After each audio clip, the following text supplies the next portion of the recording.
This is Sam with Nexus Workshop, and we are here talking about Hollis. We have talked about everything in the back end. We've talked about everything during the game. Now it's the end of the night, and it's time to go home. And so we have one more app that the players are not actually going to see themselves. There's a couple different modes of this app, and we've used it in a couple different ways. And we're going to look at all of those. So this is the inventory checkout app. So at the end of the night, uh, again, there's a couple different modes. This is the mode we're operating in right now. So it's going to ask me for a name. This is actually completely broken apart from the players. We started with a completely online version that still exists in the code here, but one that actually like has me scan my party crest or pull up myself by email. It finds me and it takes all of my inventory and it tracks it to me. And we decided for this game, they didn't want to do that. They wanted to uh, not actually tie it back to the player because they don't want to own the database of that year to year. Fair. So instead, this one is actually run by our GMs. You come up to my station, you dump all your things out, you tell me what name you want because I don't want to deal with emails. I don't need to track it to you. I don't want to deal with, okay, is that email right? Just give me a name to put on the receipt. I said, my name's Sam. It then opened up the camera. The camera, you're going to see right now, it's having a hard time because it's not the right environment. It's not the right thing. But this camera is actually one that's aiming straight down onto the table on a black tablecloth, and you dumped all your items out in this little taped box. And then it actually uses object detection to detect all the different tokens and gold and arrows and things that you've collected throughout the night. I can hit count, and it would try to count these things that it's not really seeing because they're not really there, and the lighting is wrong, and the table's wrong, and all of that. But I'm going to go skip camera, and it gives me my manual count section. So in here, my operator, any that if I had let it count, any of those would already be populated, and so I would just need to check them.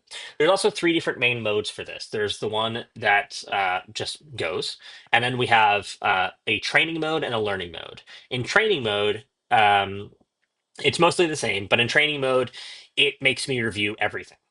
So that's how we help make the database better. I run lots of paths of training mode, just testing, just throw some stuff out there, run training mode. It asks me everything, says, hey, this box I think is this token. Am I right? Is this box this an arrow? Whatever. And I'm able to, it gives me a little screenshot of it and I can click around and say, yeah, that box is actually this, that box is actually this, and kind of step through each one. In learning mode, which is actually where we spend most of our time during the game, actually, or during the run. In learning mode, it only flags things that it has low confidence on. It brings those up and it says, hey, I think it's this. Am I right? And gives me the opportunity to correct it. With those two modes, I don't really have to spend much time doing manual counts. But if I do have to do manual counts, I of course can. The other thing is like spells, we don't handle with the camera at all. So I just come in here and I would just add what I want. Um, I can also do it completely manually, and I can have a complete no camera mode where it never even brought up the camera at all. I don't use the object detection. I just am looking, counting, entering here. There's a lot of different things they can have. It talks about it has their gold values here so that I can see like what matters and what not, because for our inventory system, most of it's just turning back into gold that I can then use next time I come. Um, I can go look again, which goes back to the camera. I can add more, which keeps that camera view and adds a new one. So if I were to like, hey, it doesn't all fit on the camera, I could do the first 10 objects and knock them away and then do another 10 to keep adding to that count. And then when I'm done and I have everything I want, I hit print ticket.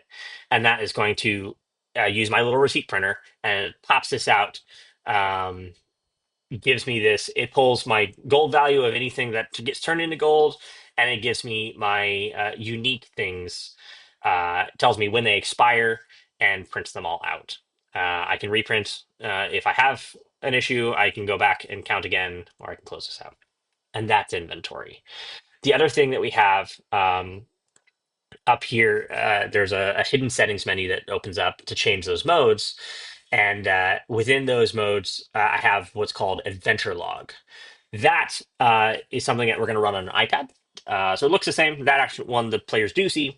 They can enter their email address. Actually, sorry, they can search by email and enter that, or they can enter their party name and it can pull up their party and they can select themselves. And that lets them send the adventure log, which is an email that goes out to them and says, hey, didn't you have a great time? Here's all the quests, or here's all the quests you played.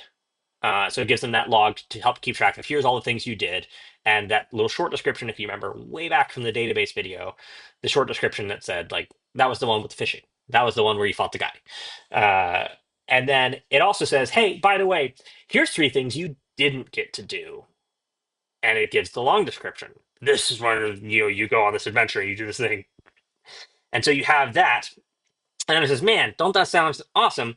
Don't you want to come play again? And it gives them a link to the survey so we can gather some feedback from them. And it gives them the link to buy more tickets because they need to come again. Because with this game in particular, uh, no party, no party ever has played all the quests.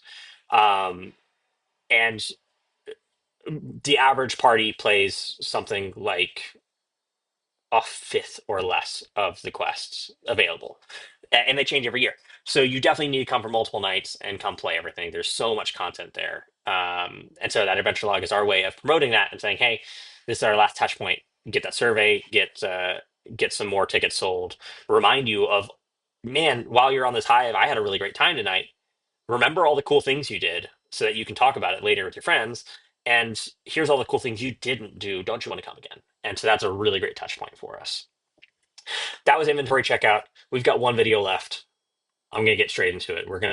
Next video, we're going to talk about the data.